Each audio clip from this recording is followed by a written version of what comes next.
네, 전해드린 것처럼 여론조사 비용 대납 의혹으로 기소된 오세훈 서울시장이 1심에서 벌금 1,000만 원을 선고받았습니다. 네, 1심 판결이 대법원에서 확정이 앞으로 되면 오 시장의 시장직을 잃게 됩니다. 네, 이와 관련해서 국민의힘이 조금 전 입장을 냈는데요. 오세훈 시장의 시장직 상실형에 대해서 야당 유죄라고 강하게 반발을 했습니다.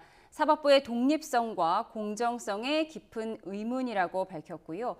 오세훈 시장에 대한 1심 판결은 사법 정의를 무너뜨린 정치 판결이라고 밝혔습니다. 네, 또한 정치적 논란을 자초한 판결이라면서 국민의 선택을 뒤흔들었다고 입장을 밝혔는데요. 민주주의 근간을 흔드는 매우 무책임한 처사다라고 이 판결에 대해서 국민의힘의 입장은 이렇게 나왔습니다. 또 상급심에서 법과 증거로 다시 따져야 한다며 공정함을 촉구했습니다. 네, 이어서 민주당에서도 입장이 나왔습니다. 오세훈 시장의 1심에 대해서 시장직 상실형은 사필 규정이라는 서면 브리핑을 진행하고 있습니다. 서울 시민을 기만한 오세훈 시장은 정치적, 법적 책임을 져야 한다. 1심 선고로 본질이 명확해졌다. 여론조사 비용의 대납이 입증된 것이다라는 입장문을 밝혔습니다. 네, 오세훈 서울시장이 민주주의의 근간인 선거제도 자체를 훼손했다고 민주당이 밝혔습니다. 저희가 양당의 입장을 이렇게 전해드렸고요. 저희 스튜디오에서 계속해서 박성배 변호사, 임주혜 변호사와 함께 오늘 선고에 대해서 자세히 이야기 나눠보도록 하겠습니다. 네, 어서 오십시오. 네, 오세훈 시장이 벌금 1,000만 원으로 시장직 상실 위기를 맞게 됐습니다. 우선 이 선고 결과 예상하셨습니까? 이 사건은 윤 전 대통령 부부 사건과 다르게 여론조사 제공과 관련된 묵시적 의사 합치의 쟁점을 넘어서야 할 뿐만 아니라 비용 대납 사건이라 오세훈 시장이 비용 대납 사실을 인지했다면 유죄 판결이 선고될 가능성이 있었습니다. 전반적으로 무죄 판결이 선고될 가능성이 더 높았지만 윤 전 대통령 부부 사건보다는 유죄 판결이 선고될 가능성이 더 높았다고 평가할 수 있습니다. 오늘 1심 판결 선고 결과에 따르면 두 가지 쟁점 모두에 대해서 피고인에게 불리한 판결 이유가 설치되었습니다.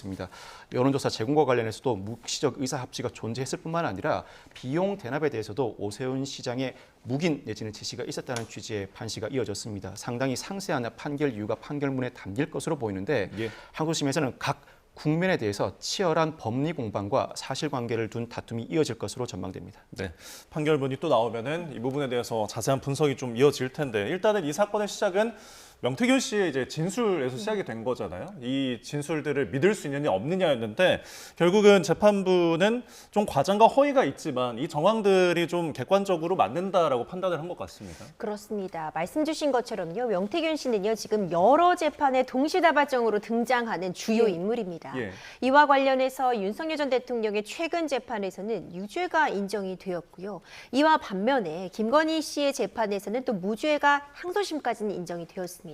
이제 오늘 재판에서도요. 재판부에서 초반부에 이런 언급이 있었습니다.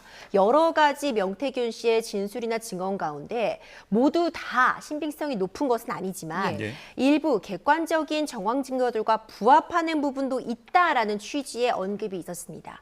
이런 부분만 놓고 보자면 이전의 재판에서 명태균 씨의 진술이 일부 허황되어 있다. 일종의 허풍과 같이 본인의 어떤 그 세력을 과시하기 위해서 사실을 부풀리는 경향이 있다라는 부분이 언급이 되어 왔는데 오늘 재판부는 적어도 다른 객관적인 사실들에 부합해 봤을 때 사실과 일치하는 부분도 있다라는 부분을 언급하고 시작했습니다.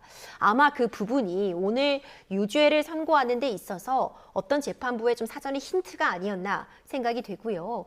재판부의 판단의 근거를 보자면 명태균 씨로부터 여론조사를 의뢰할 만한 오세훈 시장의 그런 목적이나 의도가 충분히 있을 수 있었다는 점, 그에 따라서 여론조사 결과 5회 정도는 실제로 의뢰가 있었고 이에 대한 결과지도 받아들여졌고 이 중간에 이 사업가는 비용을 대납해 줌으로써 부정한 방법으로 정치자금을 수수한 것이다라는 판단. 결국 유죄가 인정이 되었기 때문에 오세훈 시장 입장에서는 일단 아직은 1심이지만 정말 뼈아픈 결과지를 받아들여졌다 생각이 됩니다. 법원의 양형 이유를 보면 국회의원과 시장을 다년간 역임하면서 입법 취지를 잘 알면서도 범행을 주도했기 때문에 이 시장직 상실령에 불가피하다 이렇게 밝혔더라고요.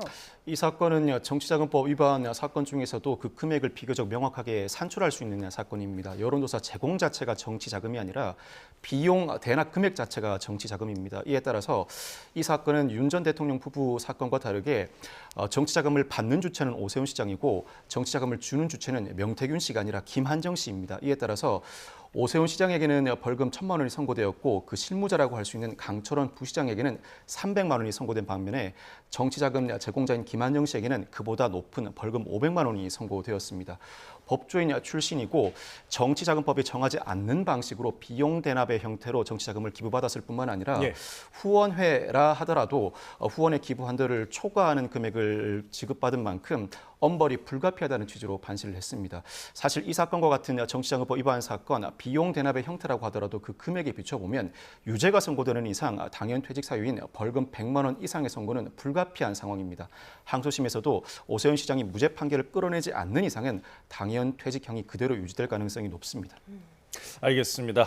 네, 저희 오세훈 시장의 정치자금법 위반 1심 선고에 대해서 저희가 좀 이야기를 나누고 있었는데 결국은 이제 오세훈 시장이 이 결과에 대해서 납득할 수가 없다. 결국 항소할 의지가 드러난 것으로 보이는데 그렇다면 앞으로의 쟁점은 결국은 후원자인 김한정 씨가 스스로 자발적으로 이제 대납을 한 것이고 자기는 연관성이 없다. 이 부분을 증명하는 것이죠. 그렇습니다. 오세훈 서울시장이 1심 판결 선고 직후 나와서 언급한 내용을 보자면요. 항소심에 임할 어떤 태도라던가 항소심의 전략을 이미 엿볼 수 있었습니다.